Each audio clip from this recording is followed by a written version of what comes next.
Hello, good day everyone. I am Romualda Rañises, Best HM2B, and for today's discussion in the subject Organization and Management, we will be having the Chapter 4, Types of Organization.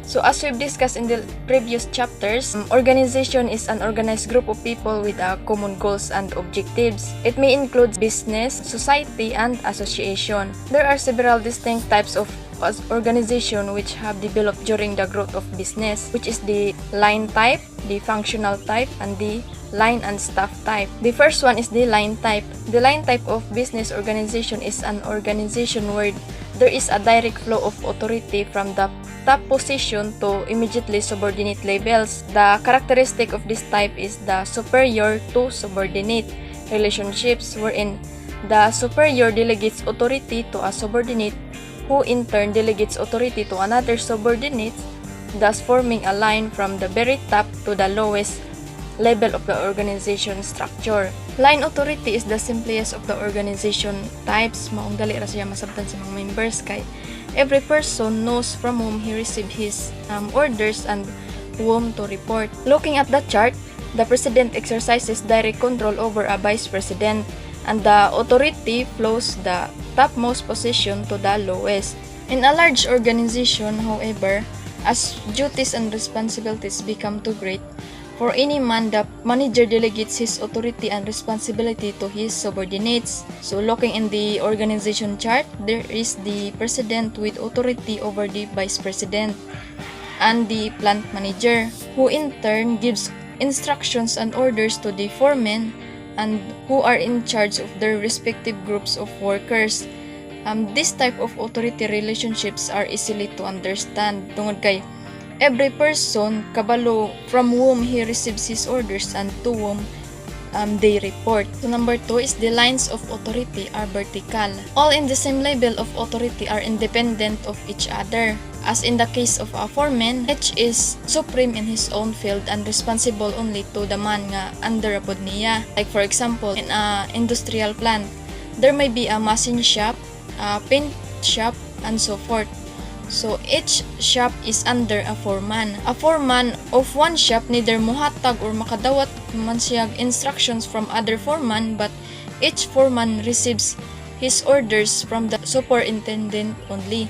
Each foreman makadawat man siya og makahatag og instructions sa ubang foreman, pero pwede ra siyang makadawat og orders nga gikan ra pud sa iyang superintendent. Ug ang foreman nga makadawat sa maong order mao na po'y responsible to give instructions only to his own men nga under niya. So vertically lang gyud ang line of authority from superintendent to foreman to workmen. Number 3, line type necessitates the highest grade of executive and requires workers to be efficient.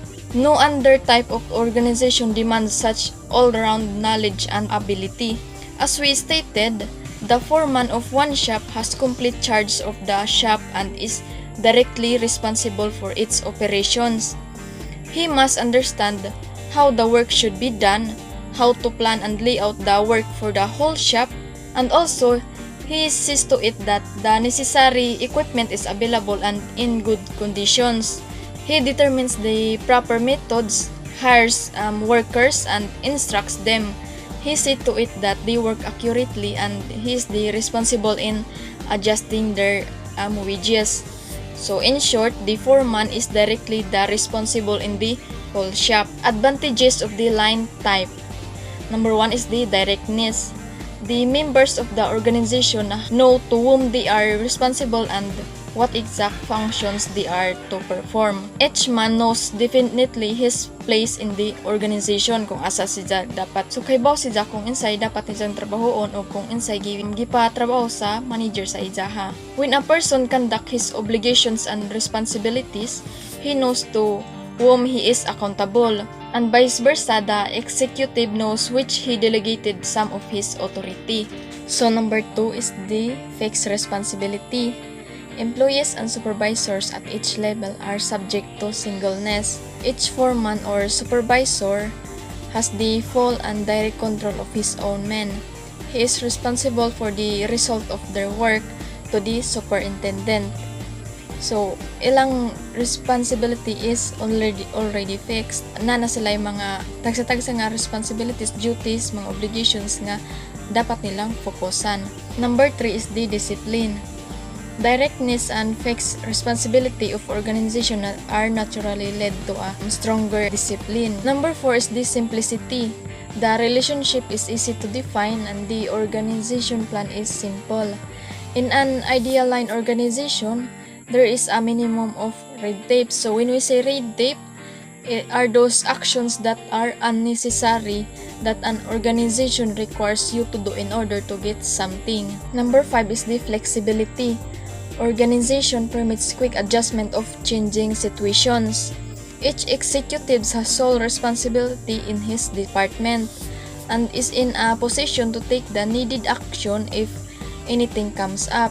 And with the complete authority of the executive, the discipline in his organization enable a quick adjustment. Development of all-around executive at higher levels of authority. The line organization requires the executives to perform functions of a more comprehensive nature than in other types of organization. The line organization lends itself to a minimum of backpassing. So when we say minimum of backpassing, it is when a superior has been given complete charge of his department, he cannot blame else if things go wrong in the organization. Disadvantages of the line type. Number 1, it becomes difficult to secure executives, superiors, and workers with an all-round knowledge and with the ability required. Executives and supervisors must know everything to handle and supervise. Business operations in the modern world require or involve technical knowledge of various subjects. Thus, only men of unusual ability, broad knowledge, and years of experience could possibly qualify for such position of complete competence. Number 2, specialization is not taken advantage of. Executive is expected to handle many jobs and subordinates, so he cannot pay specialized attention to highly technical or sensitive operations. Number 3, in a company considerable size, the executives are apt to be overloaded with duties and responsibilities. Executives could no longer work to the best of their ability, having to care for so many details. So wala na sila time to do the important matters because of so many duties and responsibilities. Number 4, too many reliance is placed on the chief and other executives. Number 5, the spirit of teamwork or working together toward a common goal or end is something lacking in the line organization. A strong executive may be able to make everybody in his department to the line. He may be able to achieve the coordinations and control, but these are not lasting. So to be lasting, they should be based on the teamwork and voluntariness. Place of the line type industry. The line type of organization does not hold an important place in modern business, and it is also found as part of the organization of every enterprise. But pure line organization is rarely found in any enterprise of considerable size. Functional type of organization. This type of organization is radically different from the line type. In a functional organization, the tasks of management or supervisors are divided according to the functions, according to its expertise. It is a type of business that organizes a company into different departments based on its area of expertise. It was advocated by the father of management, Frederick W. Taylor. Taylor's classic example of functional organization divided the work of supervision in a shop into two groups. Each group was further subdivided into 4 functions. The first one is the office or planning division, and it is divided into 4 functions, which is the order of work or route clerk, instruction card clerk, time and cost clerk, and the last one is the shop disciplinarian. The second group is the factory division, and it was divided into 4 also, which is the gang boss, speed boss, inspector, repair or maintenance foreman. Characteristic of functional type of organization. Number 1, experts or men trained for a particular kind of works are employed instead of all-round men. Those experts or trained men bitaw nga which are the chemist, the engineer, and the superintendent, as shown in the organization chart. They supervise workers only in the tasks where they are experts. Number 2, we have full application of the principle of division of labor, both mental and the manual. Number 3, the direct flow of authority from the head of organization down to the workers is done away with or eliminated. This work is divided according to the functional needs.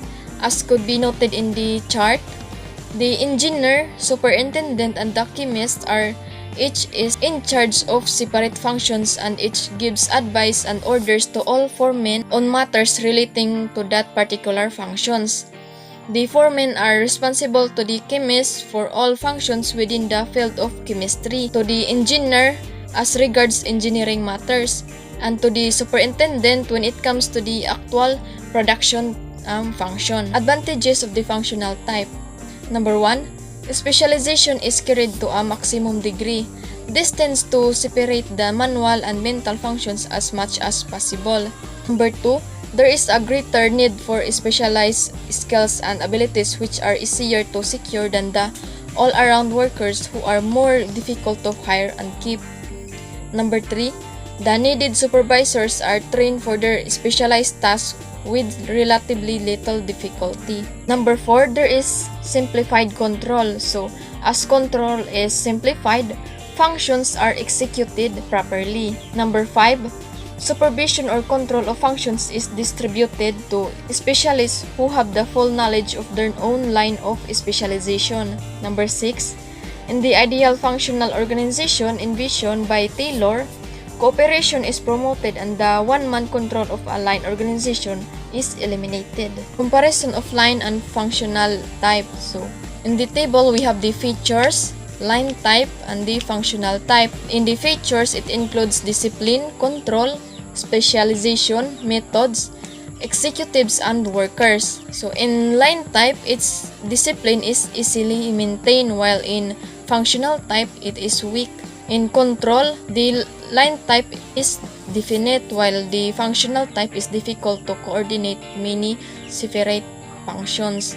While in specialization, in the line type, it is not utilized. In the functional type, it is maximum use. While in methods, if inefficient, up to continue so. While in the functional type, efficient and easily installed. In the executive and workers, in the line type, demand for workers of all-around ability, such men are hard to find, while in functional type, individuals highly efficient in their particular field but up to over-specialized. Disadvantages of the functional type. Discipline tends to break down among the workmen and at times even among the workmen at lower supervisory levels. Number 2, when discipline is weak, morale is likely to be low. Number 3, there is retarded flow of action on account of the divided control. Number 4, responsibility is theoretically fixed but in practice, backpassing becomes the rule. It is difficult to fix the blame of wrong action. Each foreman declaims responsibility and points to another as the erring person. Competent supervisors are more readily found in the functional type of organization than in the line type. So, competent supervisors, mas kasagaran nga makita ang mga competent supervisors sa functional type than in the line type. The line and staff type. As the name indicates, the line and staff type of organization is the combination of the best features of both the line and the functional type. The line executives is responsible for carrying of the operational activities. They execute plans. They exercise authority over the employees. They supervise the activities related to accomplishing the major objectives of the enterprise. In addition, line and staff type of organization is a structure that distributed work responsibilities from upper management to lower level employees. The staff executives perform the specialized functions of planning, investigating, giving counsel, and performing special services for the line operations. The line officer executes and implements. He commands persons, while the staff officer advises and counsels. He represents authority over ideas. In the higher levels of management, the idea of staff has led to a three classification of various specialists upon whom the top executive may rely, which is the general staff, special staff, and personal staff. So, general staff refers to the advisors who service the entire organization, while the special staff, it assists in specific and usually highly technical areas. The personal staff refer to private secretaries, mga special assistants, and others whose relationship to the top executive are more personal and intimate. According to Professor Arthur G. Anderson of the University of Illinois, there are two departmental organizations in the line of staff type. First is the line departmental organization for doing the actual manufacturing or whatever type of business the company is engaged in. This group exercises the faculty of leadership in getting things done, and the second one is the supplementary staff organization acting in an advisory capacity. This second group provide information, and also this group is made up of primarily of thinkers, which are the specialists, engineers, and the executives. They are skilled in methods, procedures, who possess expert intelligence and skilled in varied problems. Looking in the chart, the president is served by staff advisors, which are the economist, statistics department, and legal department. The general manager has available staff service consisting of an industrial department and research department and experimental laboratory. Advantages of line and staff type. Number 1 is the greater flexibility. Flexibility was mentioned as an advantage of the line organization. With the addition of staff, flexibility is increased. New activities and needed functions can be entered into without disturbing the basic line structure. Number 2 is the greater strength. The line departments get the benefit of well-studied advice from experts in a particular field. Line officers are enabled to act with the certainty and therefore arrive at a stronger decisions. Number 3 is the specialization.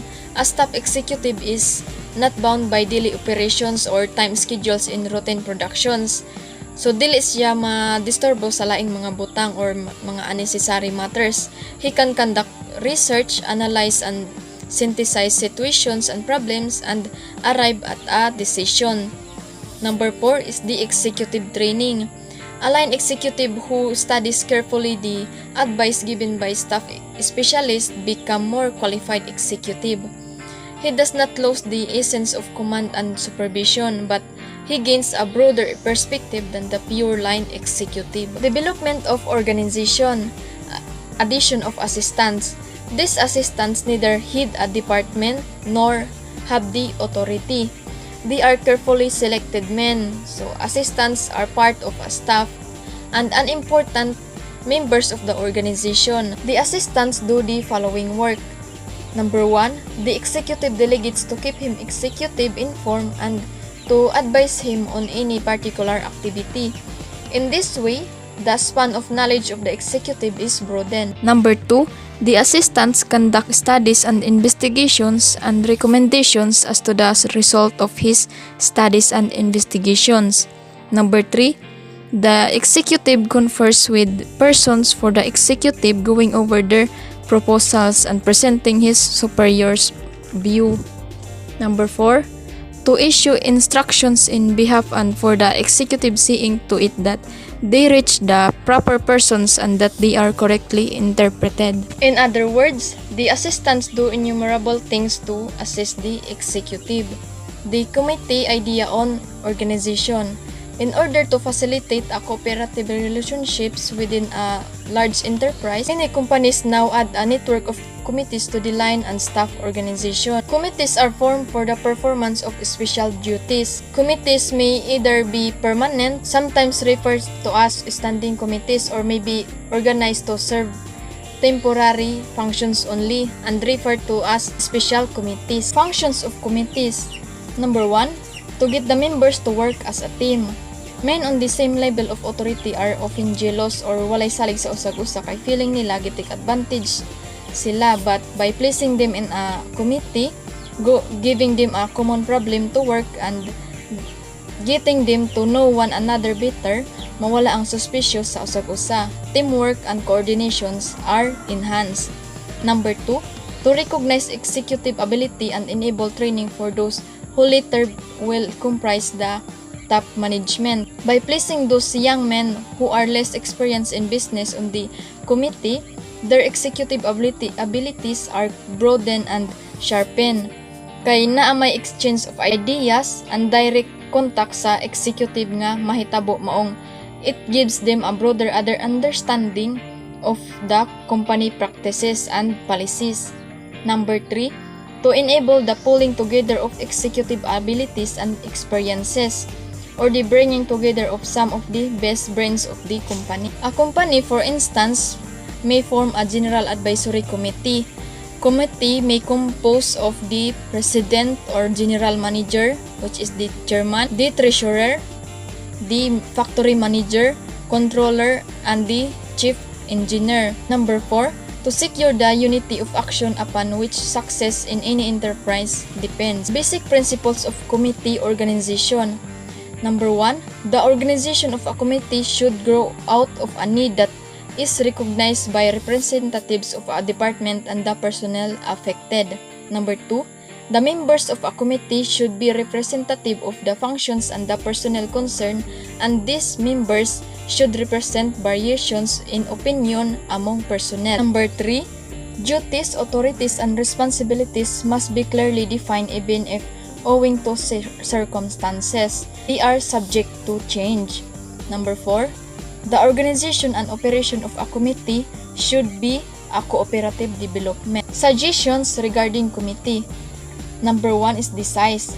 Committee should have sufficient number of members to provide thorough decision. In an average case, 3 to 7 members are considered an appropriate number to work. Number 2, selection of members. Members should be chosen from among those in the organization who are directly affected and most interested in the organization. Number 3, frequency and durations of conference. Conferences should be held at intervals frequent enough to get results of practical value. Number 4, advance notices to committee members of work to be considered.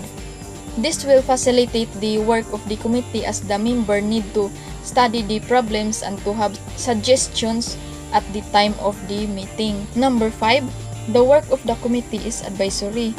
The committee may be formed with power to act.